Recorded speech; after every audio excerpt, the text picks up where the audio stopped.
Mula kay Melvs Castle mga kapatid, ito kaugnay no, doon sa nilabas ng Chinang video kung saan ay nanutok daw yung mga sundalo na nandoon sa VRP Sierra Madre mga tol.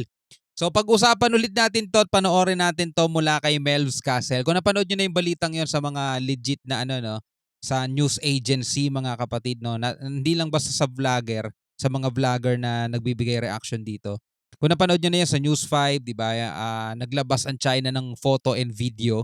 Dahil ang problema daw, sabi, ay di umano, ang China daw, kinuha yung mga pagkain ng sundalo natin, mga tol, dun sa BRP Sierra Madre kasi nagkaroon ng airdrop resupply mission, no?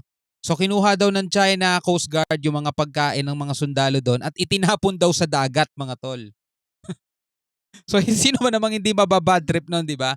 Well anyway, pag-usapan ulit natin to at panoorin natin to mula rito kay Melvs Castle mga kapatid. So wag na natin patagalin pa, panoorin na natin to. Iyak ang China sa balitang ito. Tinutukan raw ang mga Chinese Coast Guard ng baril ng Pilipinong sundalo. Parang mga parang mga engot na nambubuli, no? Tapos pinalagan sila, biglang nagsusumbong. Eh, hindi pa natin nakukumpirma mga tol kung totoo yung sinasabi ng China na tinutukan daw sila mga tol. Kasi wala pa tayo nakukuhang balita about sa AFP o sa Navy kasi kinukuhanan pa sila ng pahayag mga tol. Pero 'di ba, yung mga nandirito sa VRP Sierra Madre, ang tanging pananggana lang nila dito, protection nila is yung armasan sila diyan. Dahil nga hindi na mapapakinabangan itong barkong to kung lalaban ba eh. Kasi pwede silang salakayin diyan eh. Habang tulog sila sa gabi, 'di ba? Pwede silang salakayin diyan. So kailangan talaga ano sila, may pang-protection sila sa sarili nila. Kaya kung may mga armas man 'yan, di na nakakagulat, mga sundalo 'yan eh. Syempre, may mga armas talaga 'yan, mga tol. Pero eto, 'di ba? Kung totoong nanutok man sila mga tol dahil ang kadahilanan ay tinapon ng mga incheck yung mga pagkain nila, buti hindi nila tinuluyan yung mga Chekwa, 'di ba?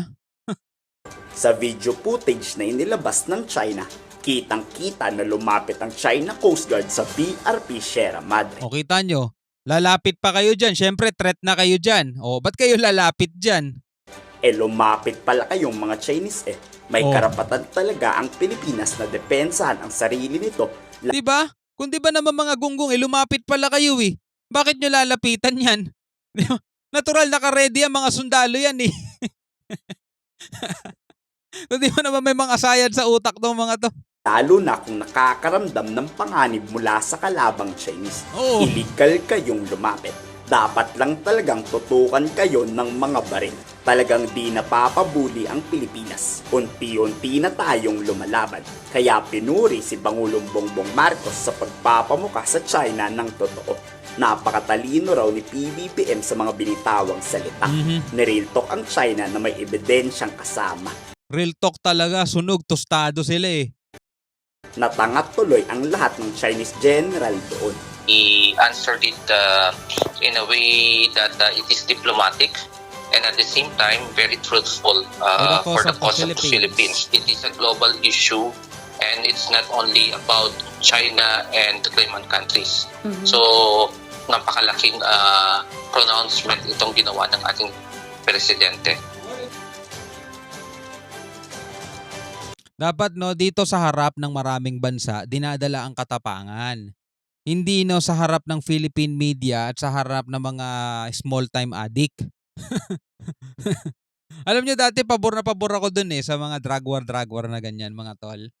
Oo, totoo mga kapatid, no? Nabibilib tayo. Tapang ng presidente natin. Diba? Taguan lahat ng mga masasamang loob sa Pilipinas. Taguan sila lahat eh. Yung iba tumino eh. Yung mga payatot dati nagsitabaan eh. Pero hindi pala, no? Hindi pala ganun yun mga tol. Diba? Yung ibang mga bansa sasakupin na tayo, di pa natin alam. Walang maliit o malaking bansa. Sumusunod ang Pilipinas sa sinumpang nitong pagpayag sa sumunod sa International Base Rules Order. Di katulad ng China, nakala mo kung sinong bossing na dapat laging sinusunod. Tama.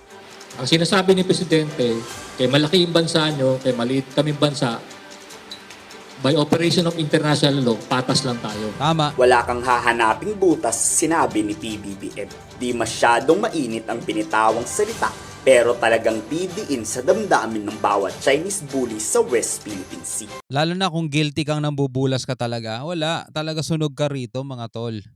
I don't think we could ask for anything more. The message has to be formulated in a manner that in a way will not antagonize anyone. So ayun yung tinatawag natin ng Goldilocks principle.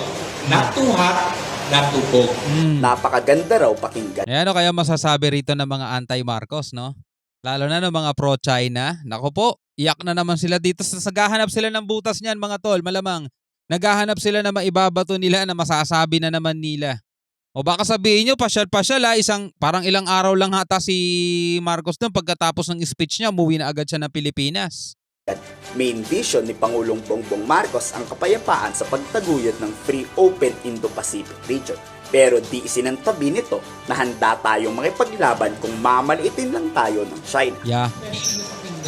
Is that our president highlighted the Philippines' vision in the Indo-Pacific. The reason is that the Philippine territory as an archipelagic state, our internal water, our exclusive economic zone. Hindi sinayang ni Pangulong Marcos ang laway nito. Tama. Alam ng buong mundo ang tunay na pangit, masama at kasukasukang pag-uugali ng mga Chinese.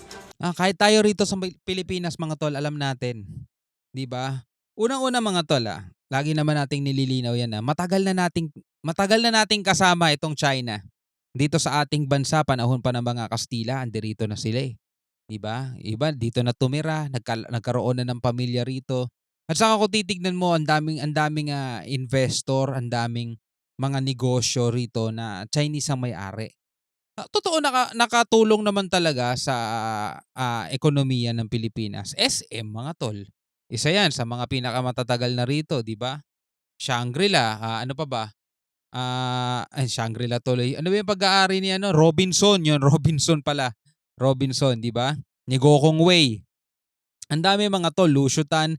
Lahat yung mga incheck naman yung mga yan, mga tol eh. Ang dami pa, marami pang iba, mga tol.